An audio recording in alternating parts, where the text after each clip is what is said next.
Hello and welcome to the Tidal Cyber Fireside Chat series. We got this covered, an attack coverage introspection. In this series, what we're doing is we're trying to reach out to a lot of people across industry who've been dealing with attack for long time, short time, but trying to get their perspective on the goods and bads of attack, and specifically about attack coverage. Today, we have Carl Wright with us from AttackIQ, and a long-time supporter of attack.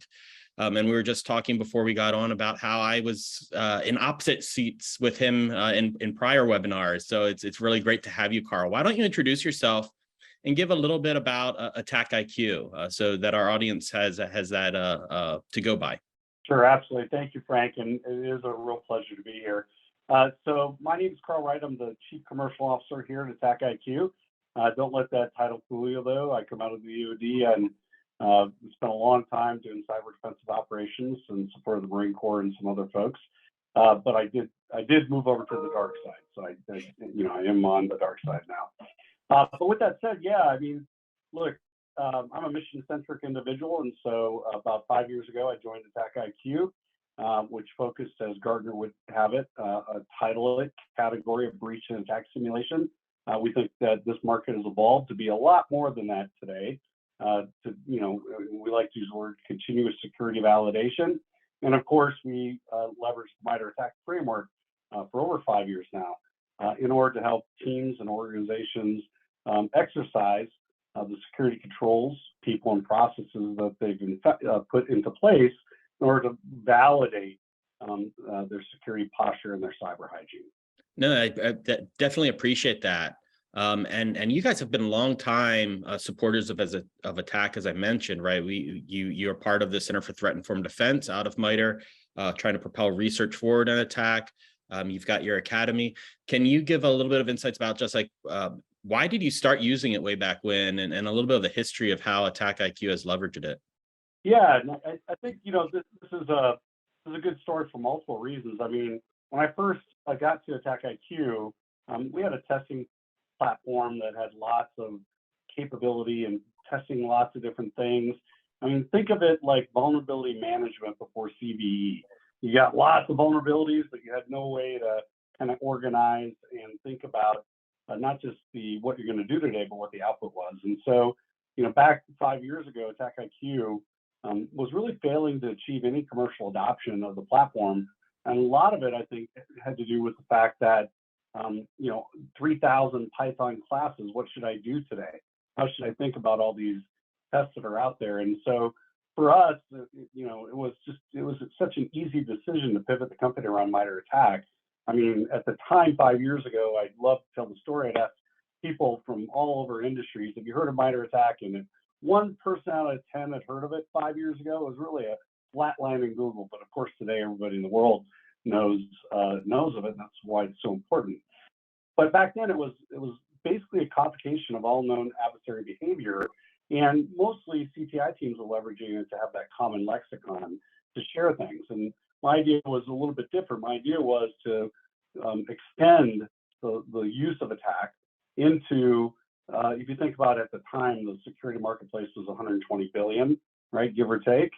You buy all this stuff because it does what? It detects, blocks, or interdicts all known adversary behavior, which of course, that's what the MITRE ATT&CK framework predicates itself on. So it was just a very simple decision back then to pivot the company around that and produce what we feel is the best open system testing platform that emulates adversary behavior. Really cool. And you mentioned something in there that leads me to my next question, right? You said when you started about like 1 in 10, if that, knew of attack, right? And I would hope that day that since you use that in the past tense, that it's improved a little bit. So how has your usage of attack, or how it's communicating with attack, changed over those last so many years? Yeah, I think as it evolved, and it evolved very, very quickly, because I think teams found it very, very useful.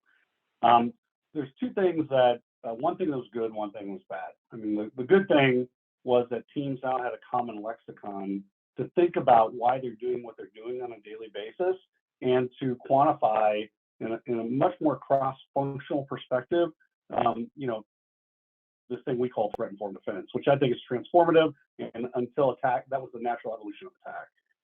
The bad part, from my perspective, on the authorization of attack has been this glass ceiling that attack only makes it up so far in the organization. The CISO can't use attack to have meaningful interactions with the board of directors, right?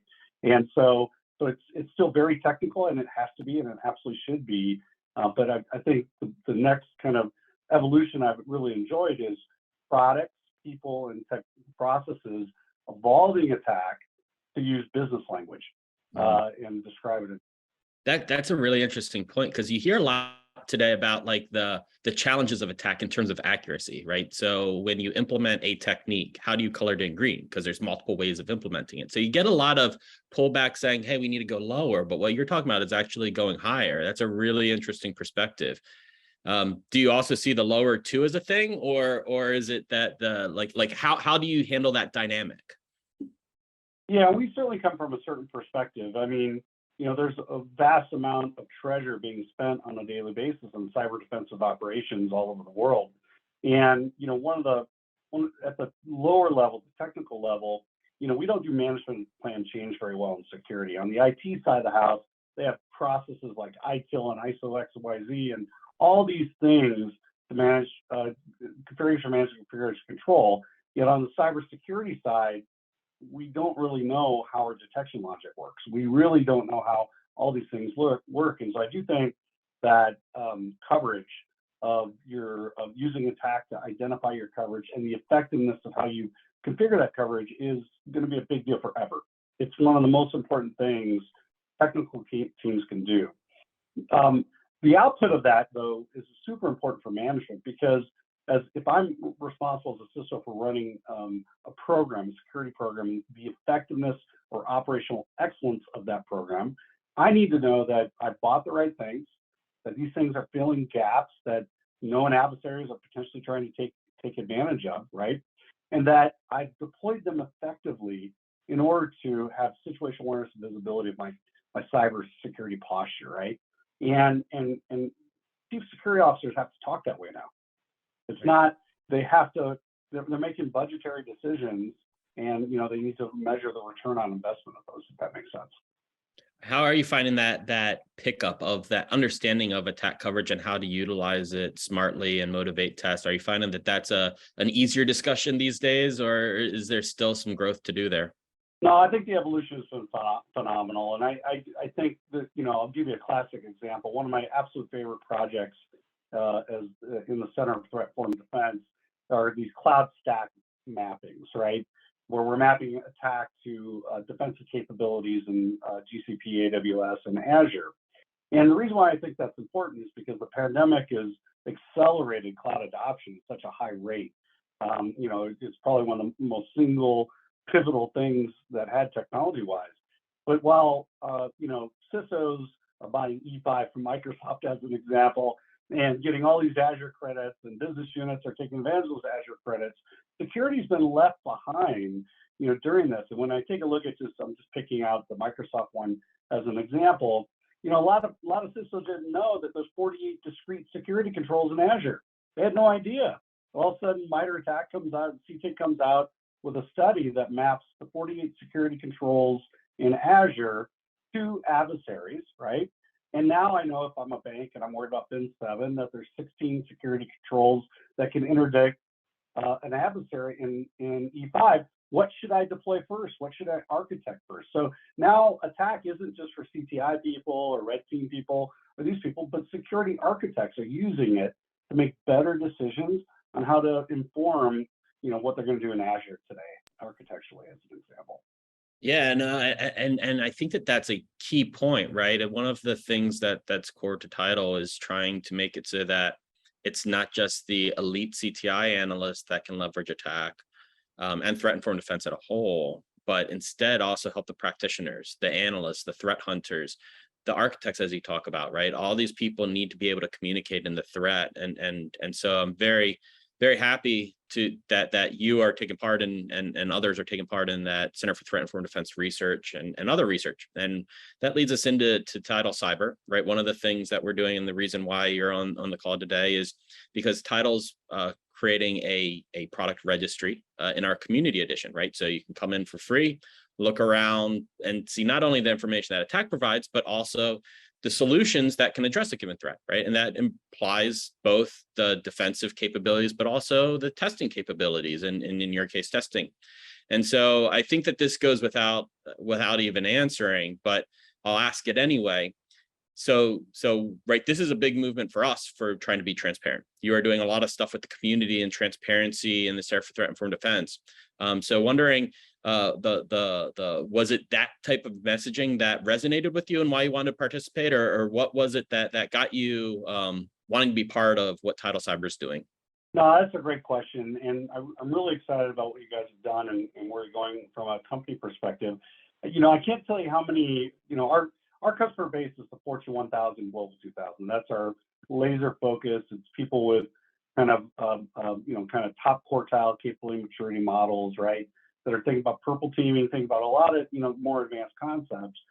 But, there's a common thread among all of them, which is like their tools. They have lots and lots of tools, and they're thinking about tool rationalization, thinking about all these things, but they don't know what they can get rid of because they don't know what the capabilities of the tools are, going back to the MITRE ATT&CK thing. And your registry and the concept behind this, I've heard they're doing it themselves. They have 2 full-time people just mapping all their existing tools to MITRE ATT&CK, and then one of those people leave, and now they got to start again. And so there's a tremendous need because of the ever-evolving landscape, and also the surface area is changing, very, very quickly, not just the threats, right? And so I do think we were very interested in being part of the community that you guys are putting together, because it helps our customers achieve the things that they want to do, and also the extensibility of what you're doing specific to making the attack framework much more usable, democratizing that usability is the way I would say it. Yeah, and making the data available to people is definitely core to what Tidal Cyber is doing, and that brings up one of the things I think we might have even touched on a little bit earlier, but definitely deserves a little bit more attention. Is you guys do a lot to bring up the community as well. You have a training program. You want to give a little bit of insights into what that is and how you're helping? Yeah, thank you so much for that. So 2 years ago, right during the pandemic, we established something called AttackIQ Academy, which is free advanced cybersecurity education for professionals. And free is a very operative word. It's completely free. We don't market to you or anything like that. But a big part of what we focus on as an industry academy, not a vendor academy, is the authorization of MITRE ATT&CK and all the various aspects of how teams can better leverage both attack as they know it today, but also all the research and development coming out of the Center of Threat Informed Defense. And so today, I'm pleased to report we have over 35,000 students in 190 countries, and we have about 1,500 to 2,000 students every single month. So, no, and that's a great effort, because again, I think one of the things that I learned through my times at MITRE is that we really need to do a better job about bringing up other people, right? We can't rely. I've been extremely blessed to be surrounded by really smart people that can do a little bit of everything and do a little CTI, a little blue team, a little red team. There's not many of those people out there, and a lot of organizations just simply don't have that luxury. So I definitely appreciate the effort in trying to train and bring up the next generation, and I think that's a great initiative. So next question, I want to ask you one that's going to be like picking a favorite child, right? And so you do a lot of research. Is there one specifically that you want to kind of hone in on from the CTID work that you do, or even outside of it potentially? Well, I mean, I love all my children, but I've been a long time advocate for the convergence of risk management and threat management. There's 2 sides of the house that don't really communicate or work well together. And one of the projects I continue to be most proud of is the mapping of MITRE ATT&CK to NIST 853. And from a compliance perspective, I think that we have a lot more work to do there across, this various thing. But I do think I care more about the effectiveness of compliance. Like, am I effective, or am I just checking blocks and greenwashing everything so somebody's happy, right? It's sad to me when an organization is breached, but they're compliant. Right. That's what bad day. Yeah, no, that I love that example because like compliance to me, it was kind of like halfway a dirty word. But frankly, a lot of people do care about it and do need about it. And I think the more we can get to the effectiveness versus checkbox is like the key driver there, right? And so I think that the work that's being done to tie it back to attack to the threats that actually matter, and hopefully through the title registry to the solutions that you can also implement, I think hopefully that helps kind of fill out the full picture of how you're securing your organization.